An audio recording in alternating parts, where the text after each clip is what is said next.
The carriage wheels creaked ominously as they climbed higher into the black mountains, each rotation taking Lyra further from everything she had ever known, and closer to what she was certain would be her death. She pressed her face against the cold glass window, watching the familiar forests of her homeland disappear into mist below, replaced by jagged peaks that seemed to claw at the darkening sky. The other Omegas in her pack had wept when they heard the news, holding her as though she were already a ghost, whispering prayers and pressing small tokens into her hands for protection. Her mother had been unable to even look at her during the farewell, her face turned away as silent tears streamed down her cheeks. Everyone knew what being sent to the Alpha King meant. Everyone knew that no Omega who entered Shadowmere Castle ever came back. The stories about Kyle Shadowmere had been whispered around fires and in darkened corners for as long as Lyra could remember. They said his eyes burned like coals when his beast rose to the surface, that he could tear through steel with his bare hands, that his howl could shatter glass and stop hearts. They said he had killed his own father to take the throne, that he had decimated 3 packs who refused to bow to him, leaving nothing but ash and bones.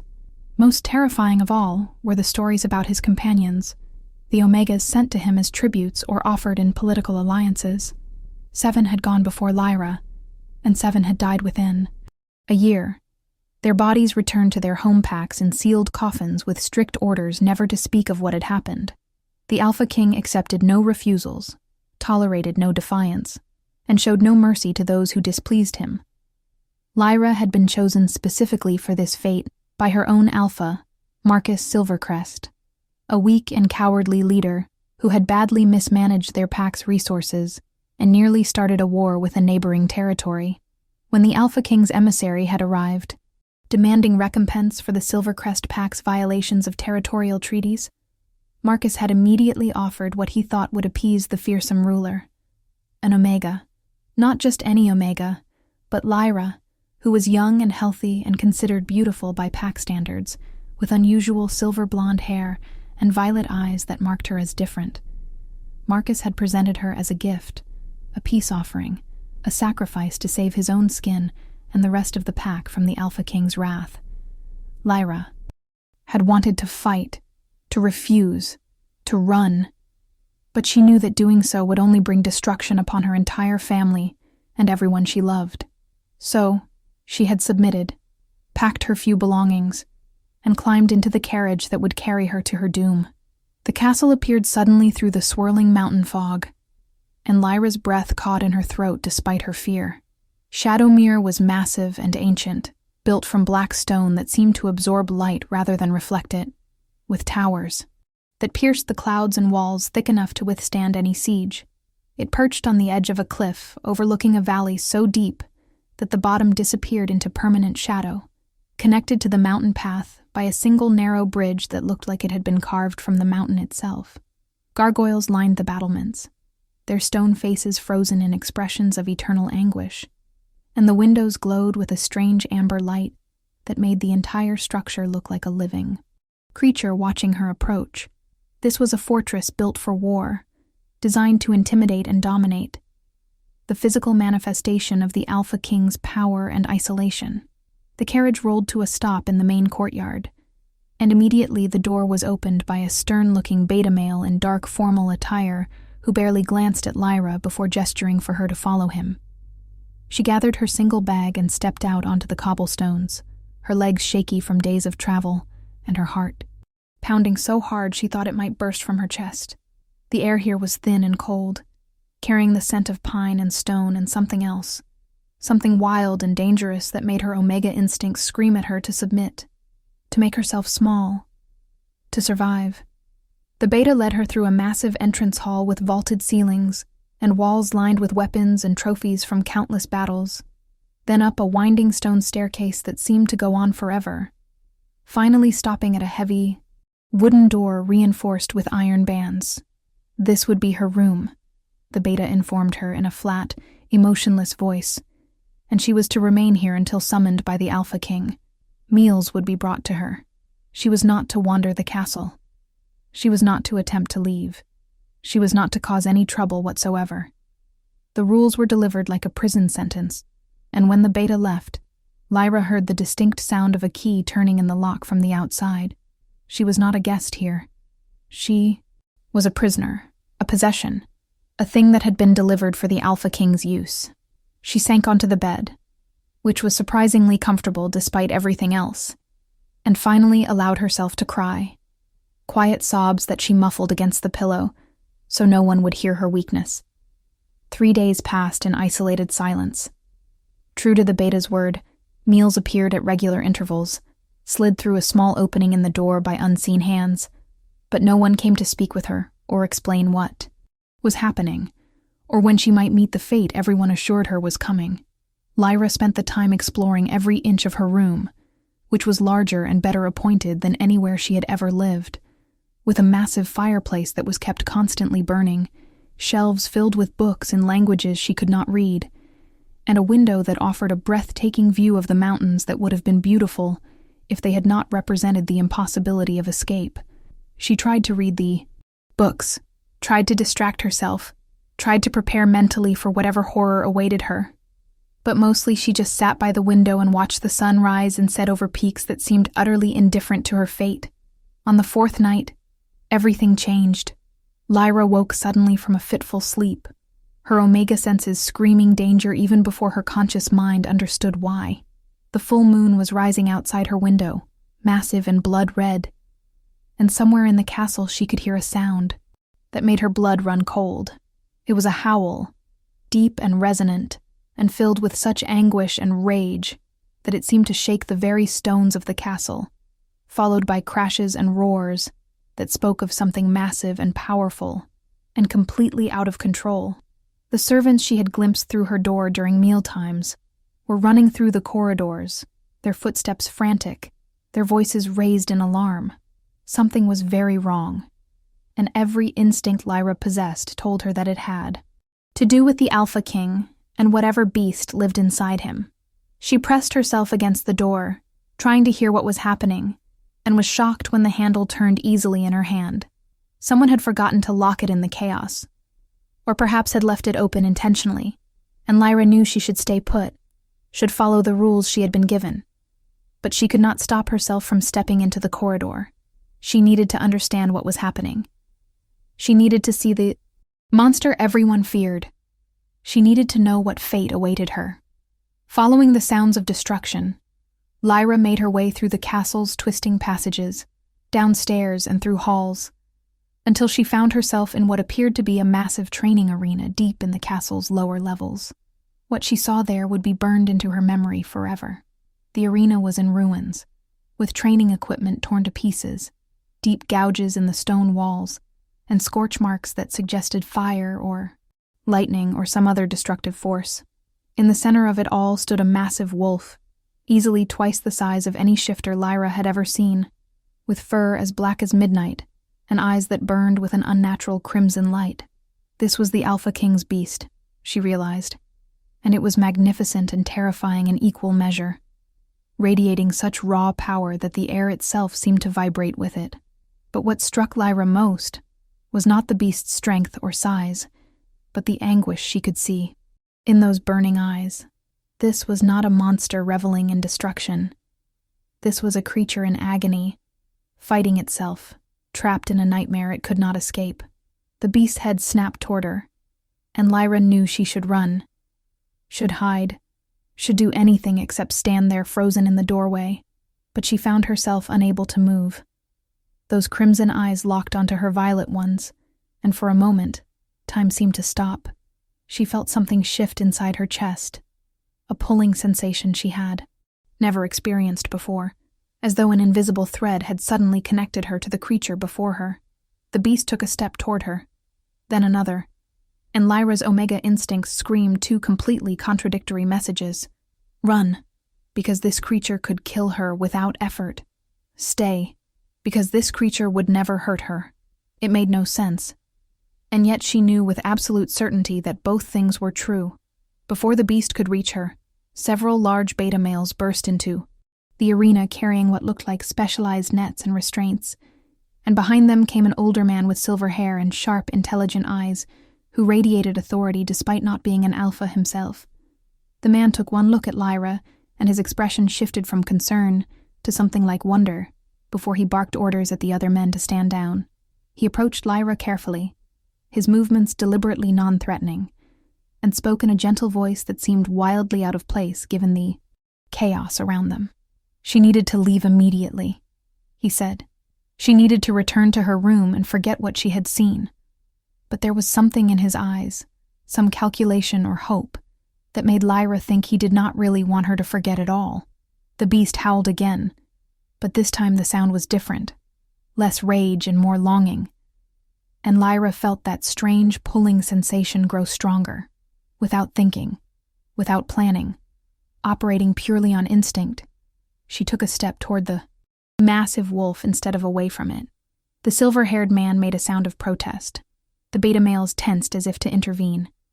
But Lyra ignored them all.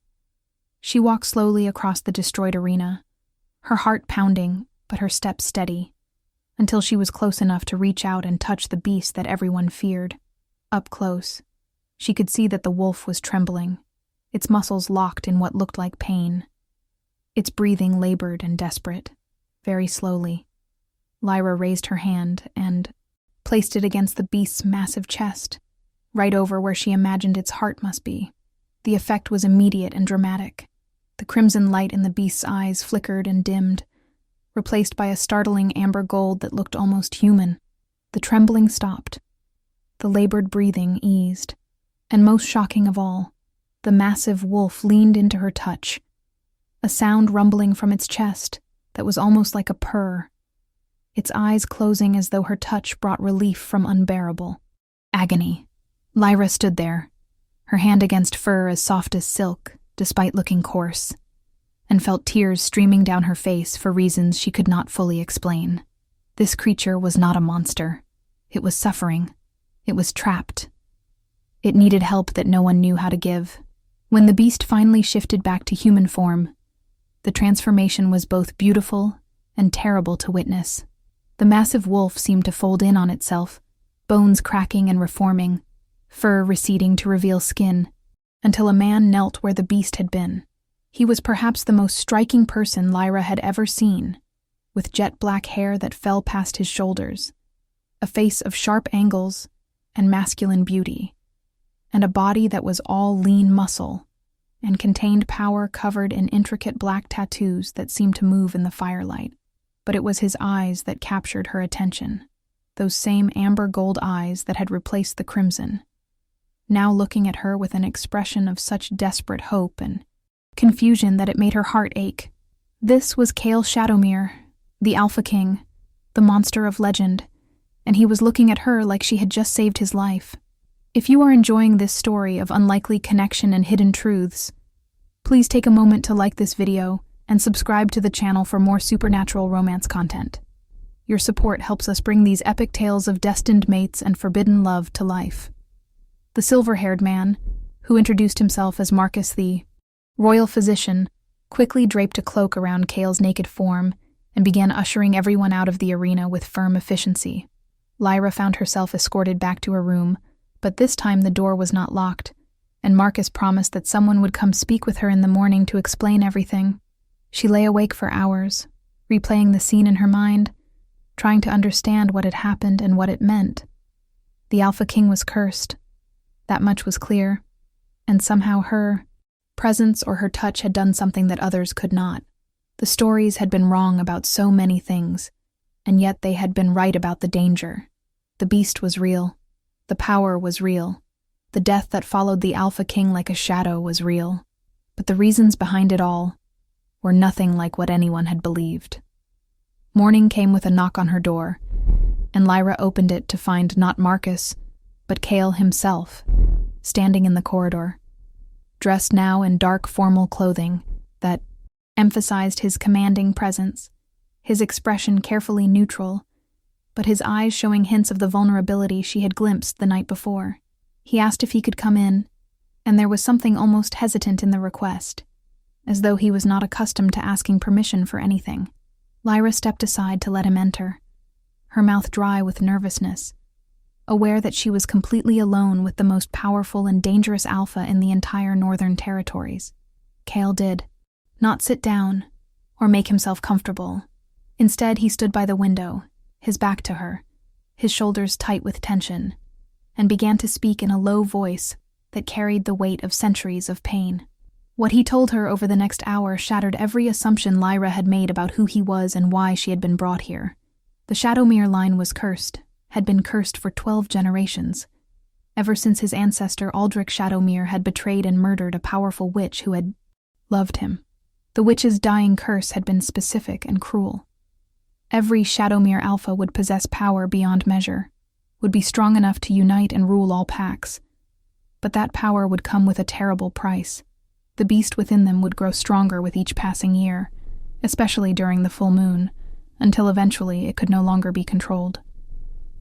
The transformation from disciplined alpha to mindless monster was inevitable, and once it happened, there was no coming back. The curse could only be broken by finding a true destined mate, the one Omega in all the world whose soul resonated perfectly with the alphas, creating a bond strong enough to contain and channel the beast's power, rather than being consumed by it. But here was the cruelest part of the curse. The Shadowmere Alphas were so powerful, their beasts so dominant, that most Omegas could not survive the bonding process. Their systems would be overwhelmed by the Alpha's energy, their bodies burning out. Within months, or even weeks. Kale's father had gone through 16 potential mates before the curse finally took him completely.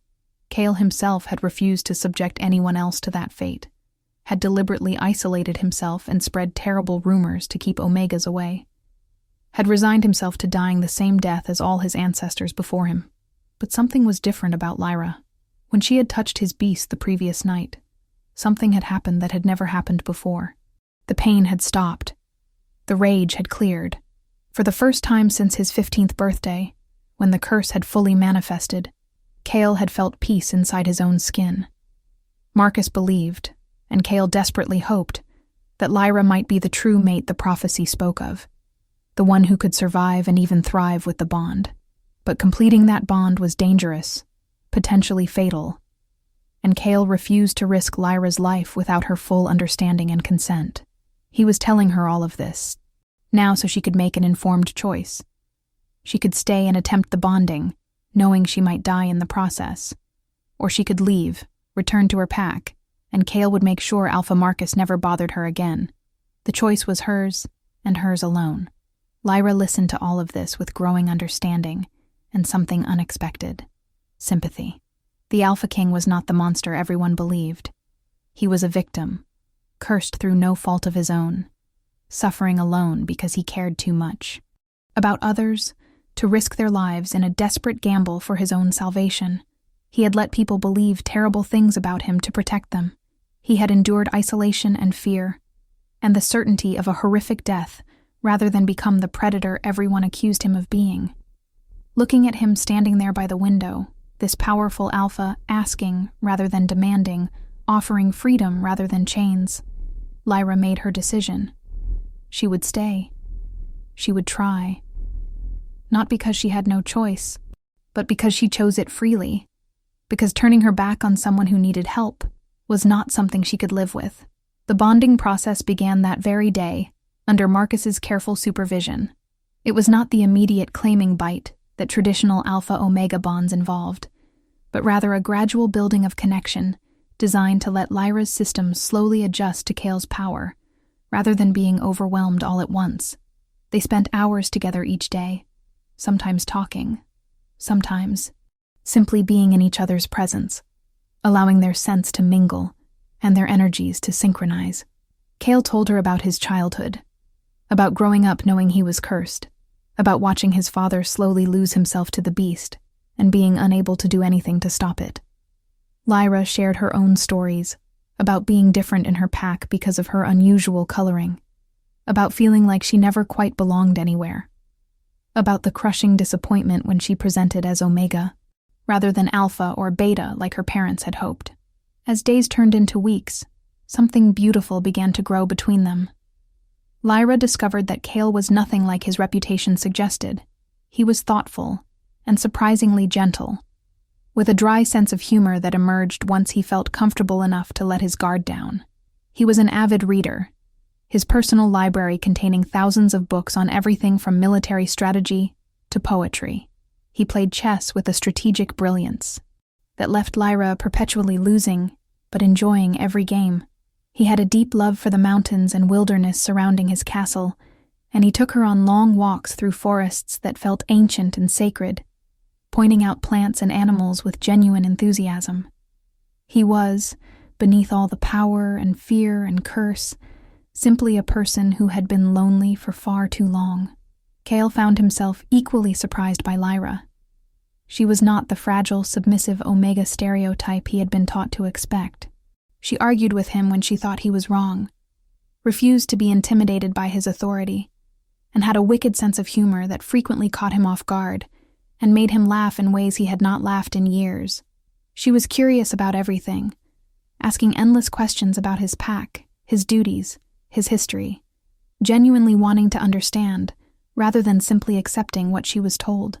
She was also remarkably brave, never showing fear of him even when his eyes flickered crimson during moments of stress.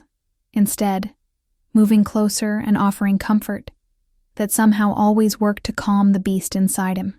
She made him feel, for the first time in his adult life, like he might actually be something more than the curse that defined him.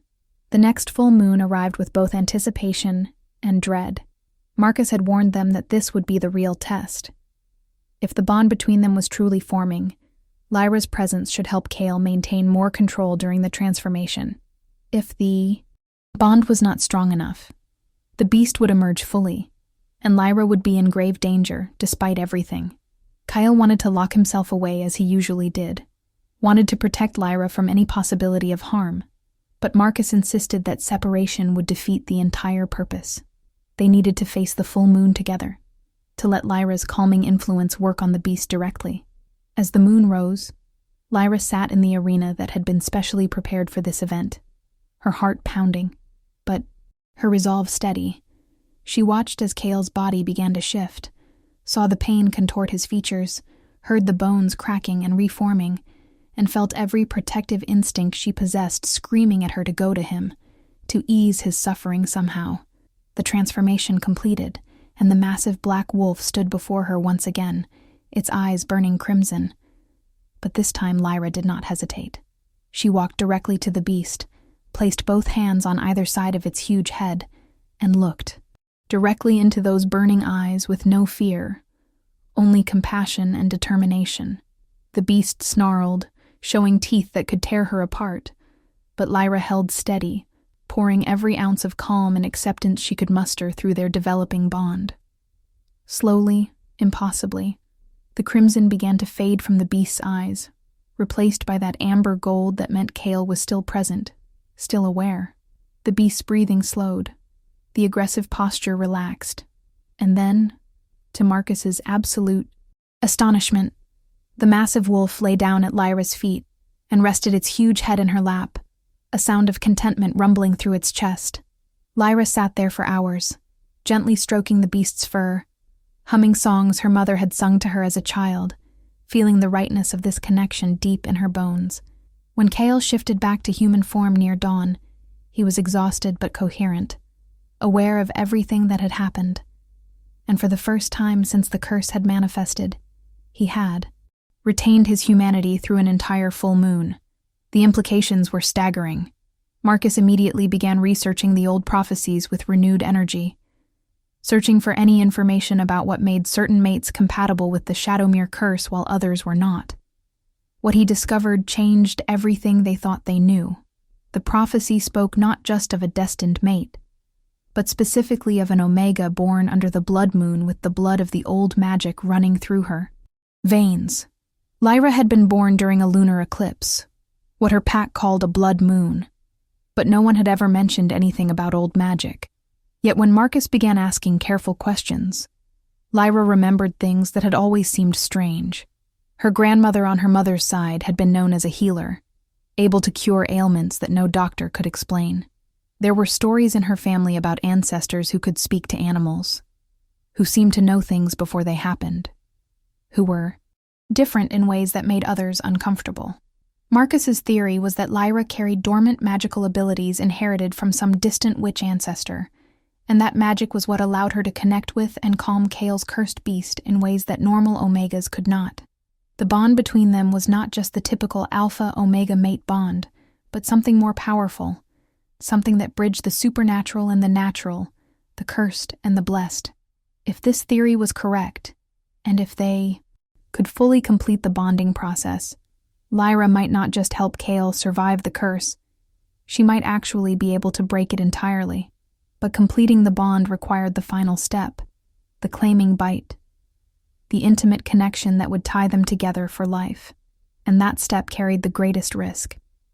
If Marcus's theory was wrong, if Lyra was not truly the prophesied mate, the claiming bite would overwhelm her system, just as it had overwhelmed all the others who had tried and failed before her. She would have perhaps days or weeks before her body simply gave out under the strain of channeling so much alpha power. Kyle refused to take that risk, refused to even discuss it, his fear of losing Lyra having grown profound as his feelings for her deepened from desperate hope into something much more complicated and consuming. Lyra, however, had made up her mind. She was not afraid of the risk, because she knew, deep in her soul where instinct and truth resided beyond logic, that she was meant for this, meant for him. The connection between them had grown from tentative trust into something powerful and undeniable. She loved him, not because of some mystical bond or prophetic destiny, but because she had come to know the man behind the legend and found him worthy of love. She loved his strength and his vulnerability, his fierce protectiveness and his gentle humor, the way he looked at her like she was the most precious thing in his world, the way he held back his own desires out of concern for her well-being. She wanted the bond not just to save him from the curse, but because she could not imagine her life without him in it. Let me know in the comments what you think about Lyra's decision. Would you take the risk for a love that could change everything? Do not forget to hit that subscribe button to see how their story unfolds. The night Lyra decided to force the issue, she went to Kale's private chambers uninvited, something she had never done before. She found him standing on his balcony overlooking the moonlit mountains, his expression distant and troubled. When he heard her enter, he turned with a question in his eyes. But before he could speak, Lyra crossed the space between them and kissed him with all the passion and certainty she felt. Kyle froze for a moment, clearly shocked. But then he was kissing her back with a hunger that spoke of weeks of restraint finally breaking, his arms wrapping around her and pulling her close as though he would never let her go. When they finally broke apart, both breathing hard, Lyra looked up at him with absolute determination and said the words that would change everything. She wanted the bond. She wanted him.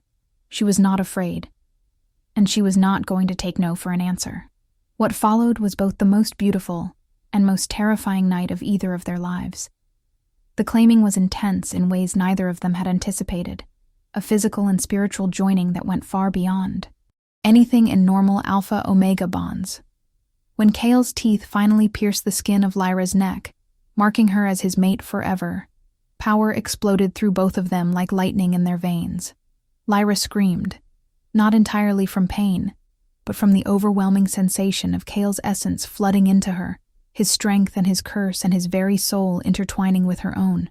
She could feel the beast inside him, could sense its power and its agony, and instead of being overwhelmed by it, she found herself reaching for it with the magic she had never known she possessed. Her own energy rose to meet his, silver light pouring from her skin to wrap around the darkness of his curse, not fighting it, but embracing it, transforming it, making it into something that could be controlled and channeled rather than feared and suppressed. Kyle felt the change immediately. The constant pressure of the beast trying to break free, the background pain that had been his companion for years, the certainty of eventual madness, all of it simply vanished. In its place was peace, balance. The beast was still there, still powerful, but it was part of him now rather than a separate entity trying to destroy him.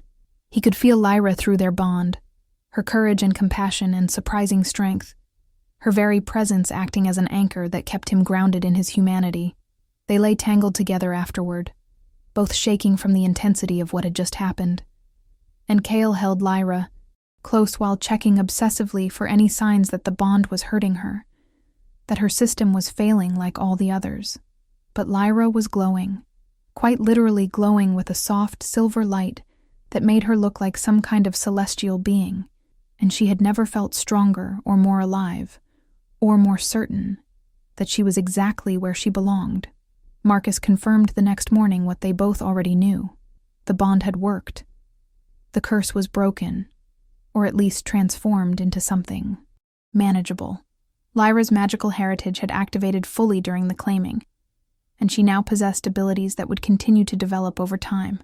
She could sense Cale's emotional state through their bond, could calm his beast with a thought when necessary, and seemed to have inherited some kind of healing gift that Marcus was eager to study and understand.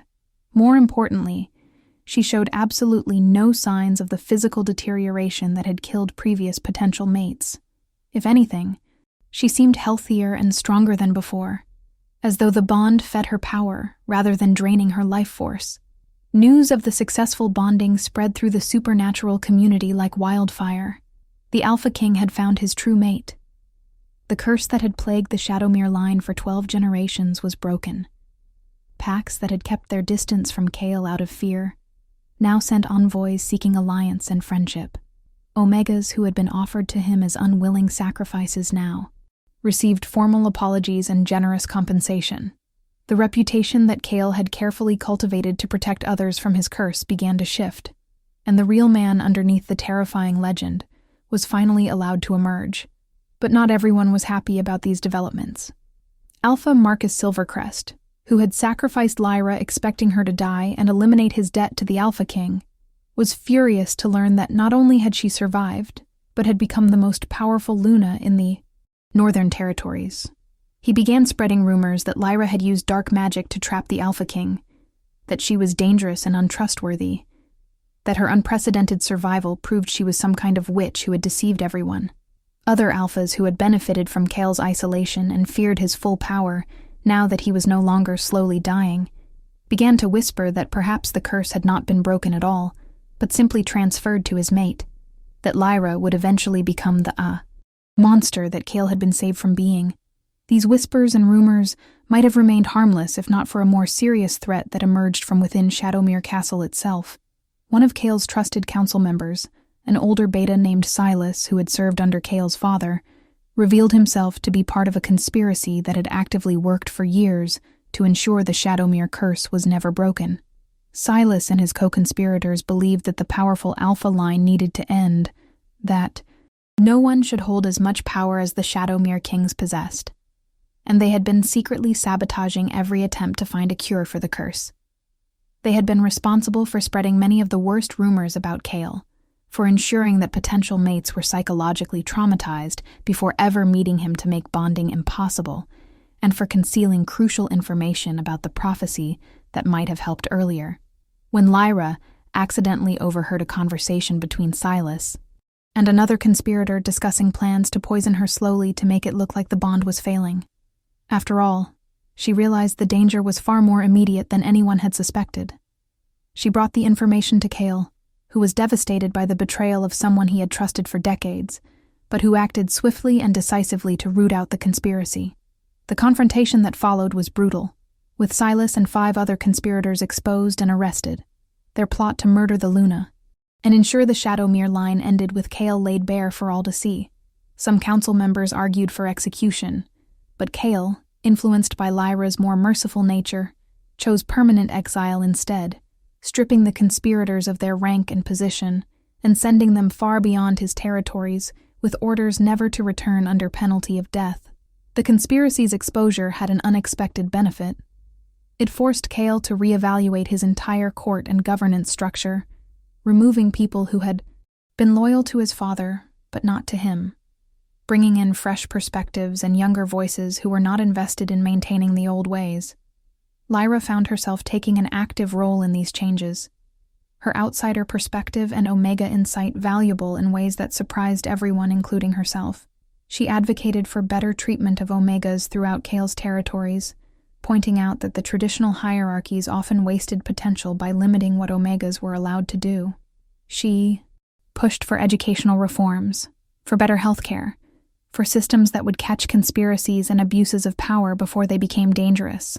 Kale supported all of these changes, recognizing that Lyra's influence was making him not just a stronger alpha, but a better leader. Together they began transforming Shadowmere from a place of fear and isolation into something that more closely resembled a home, opening up the castle to visitors, hosting councils and gatherings, building connections with other packs that had been neglected for years. The terrifying Alpha King of legend was gradually replaced by a more complex reality, a powerful but fair ruler who had found balance and purpose through the love of his remarkable mate. Their first year together culminated in a formal mating ceremony and coronation that brought together packs from across the Northern Territories and beyond. It was a massive celebration that lasted 3 days, with feasting and music and competitions, all centered around the recognition of Lyra as Luna Queen, and the formal announcement that the Shadowmere curse was ended. Lyra wore a gown of silver and midnight blue that made her look like moonlight given form, and when Kale placed the Luna crown on her head in front of thousands of witnesses, the love and pride in his eyes was visible to everyone present. This was not a political arrangement or a desperate gamble anymore. This was a true partnership, a bond built on mutual respect and genuine affection, a love story that had overcome curses and conspiracies and centuries of tragedy. Standing before their people, Kale made a speech that brought tears to many eyes. He spoke of his years of isolation, of his certainty that he would die the same terrible death as his ancestors, of his resignation to being feared and hated and alone. And then he spoke of Lyra, of the courage it had taken for her to choose to stay when she could have fled, of the strength she had shown in facing the beast everyone else ran from, of the light she had brought into his darkness. He spoke of how she had not just saved him from the curse, but had shown him what it meant to truly live, rather than simply survive. He spoke of his determination to be worthy of her trust and to build a kingdom that reflected her compassion and wisdom as much as his strength. Lyra's own speech was simpler but no less powerful. She talked about how terrified she had been when she first arrived at Shadowmere, how certain she was that she was being sent to her death, and how wrong all her assumptions had been. She spoke of learning that monsters were often just people in pain, that power could be wielded with gentleness, that the most frightening exteriors could hide the most beautiful souls. She thanked her mate for his patience and his trust, for letting her see the real person behind the legend, for loving her not despite her Omega status, but including all of who she was. And she made a promise to their people, to work alongside their Alpha King, to create a future where curses and fear were replaced with hope and possibility. The celebration that followed was joyous in ways that Shadowmere had not experienced in generations. People danced and laughed without the shadow of impending tragedy hanging over them. Children played in the castle courtyards without whispers about the cursed king.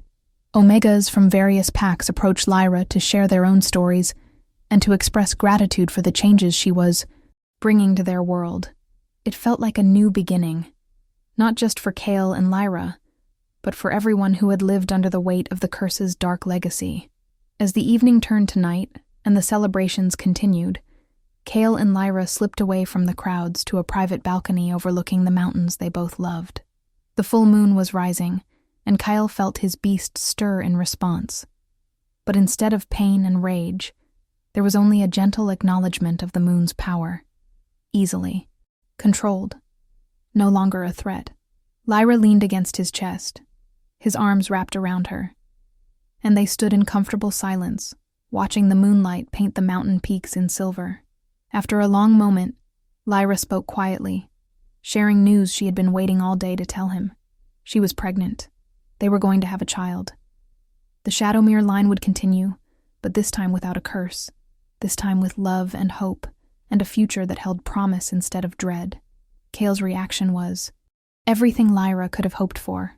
He turned her in his arms, his eyes shining with tears he did not bother to hide, and kissed her with a tenderness that took her breath away. A child, an heir, who would never know the agony of being cursed, who would grow up with both parents alive and present. Who would inherit strength without the accompanying madness? The joy and relief and love he felt was too enormous for words. So he simply held her, his face buried in her hair, his whole body shaking. With emotion, they stayed that way for a long time, wrapped in each other and the certainty that they had not just survived, but had truly triumphed, that they had taken a legacy of pain and transformed it into something beautiful. Before we continue to the epilogue, I would love to hear your thoughts. What part of Kale and Lyra's journey resonated with you most? Share in the comments, and please consider subscribing if you have not already to join our community of supernatural romance enthusiasts. Epilogue. 5 years later, the sound of children's laughter filled the corridors of Shadowmere Castle, a sound that would have been unthinkable a mere 6 years ago, when these halls were silent and cold and haunted by curses. Lyra stood in the doorway of the nursery, watching her 3-year-old daughter Arya chase her twin brother Dorian around the room in some game only they understood, their squeals of delight making her smile. Both children had inherited their father's dark hair and their mother's unusual violet eyes, along with a healthy dose of alpha power that Marcus predicted would make them formidable leaders when they came of age. But they had also inherited something more important, a sense of security and joy that came from being raised by parents who loved each other, and them without reservation. Kyle appeared beside her, sliding an arm around her waist and pressing a kiss to her temple in the casual affection that had become natural to them over the years. He had just returned from a council meeting where they had been discussing new trade agreements with the Eastern Territories, and he looked tired but satisfied. The work of ruling was never easy, but it was work he no longer faced alone, and that made all the difference. Together, he and Lyra had transformed not just Shadowmere, but the entire political landscape of their region, creating alliances built on mutual benefit rather than fear, implementing reforms that improved lives across multiple packs, becoming leaders who were respected for their wisdom and strength, rather than simply feared for their power. Marcus had recently published his research on the Shadowmere curse and its breaking, work that was being studied by healers and scholars across the supernatural world. His findings suggested that many historical curses might actually be genetic magical conditions that could potentially be cured or managed with the right combination of mystical and medical intervention. Lyra had worked closely with him on this research, her own growing abilities providing crucial insights, and she had become something of an expert on magical healing in her own right. She now trained other Omegas who showed signs of latent magical abilities, helping them develop and control their gifts, creating a whole new generation of powerful Omega healers and magic users who were changing long-held assumptions about Omega weakness and limitations. The rumors and whispers that had followed their bonding had faded over time, replaced by a reputation built on consistent action and results. Lyra was known now as the Luna Queen, who had broken an ancient curse, yes, but also as a wise counselor, a skilled healer, a devoted mother, and a powerful force for positive change.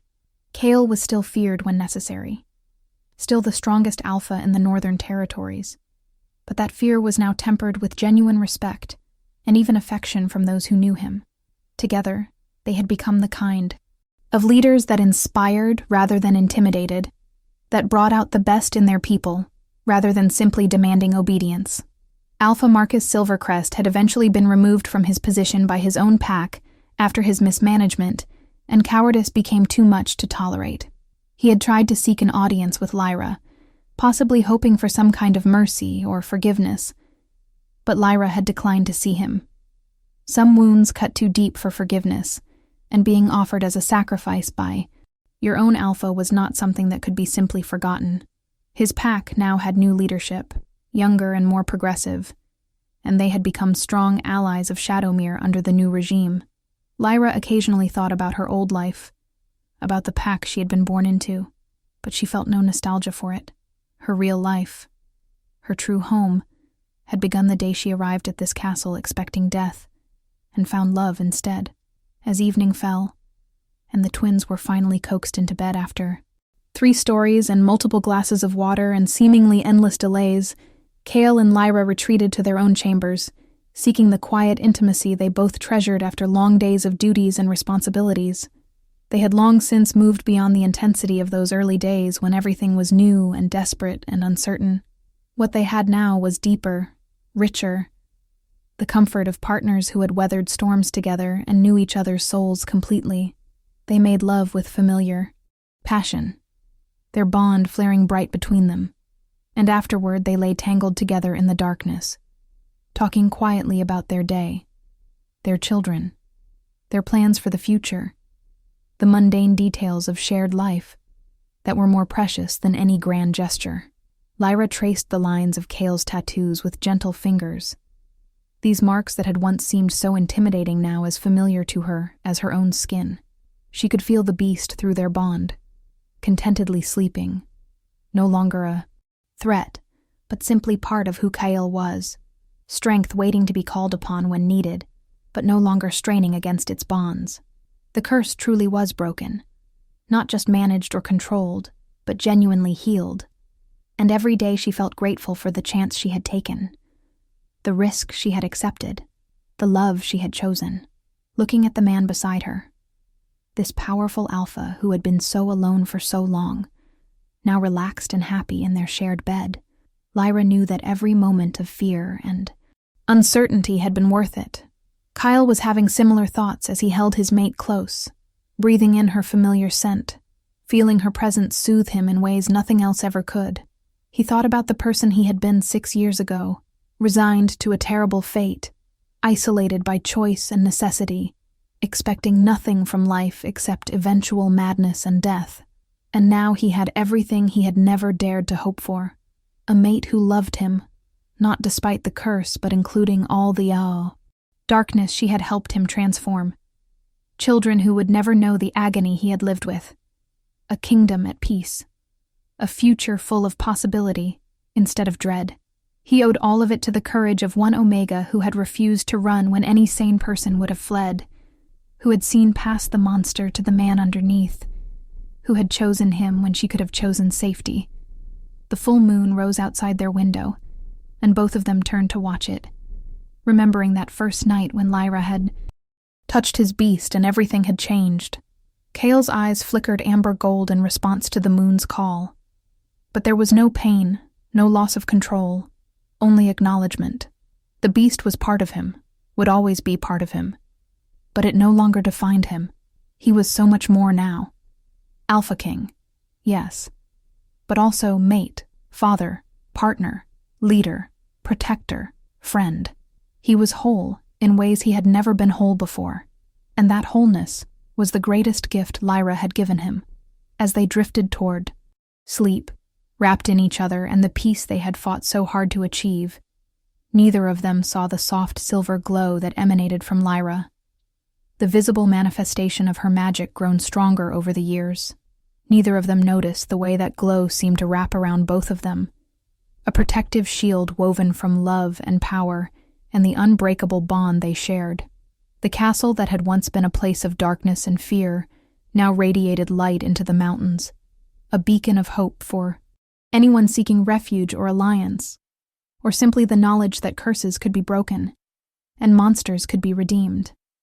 Shadowmere had been transformed from a prison into a home, and the Alpha King who had ruled alone now ruled with his queen. Their love story one that would be told for generations as proof that even the darkest fates could be overcome by courage and compassion and the transformative power of true connection. The whispers about the Alpha King had changed. They no longer spoke of a monster to be feared, but of a love story that had healed ancient wounds. And in the castle on the cliff, the king and his queen slept peacefully, their children safe, their bond strong, their future bright with promise. The curse was broken, the beast was tamed, and love, as it always could when given the chance, had triumphed over fear.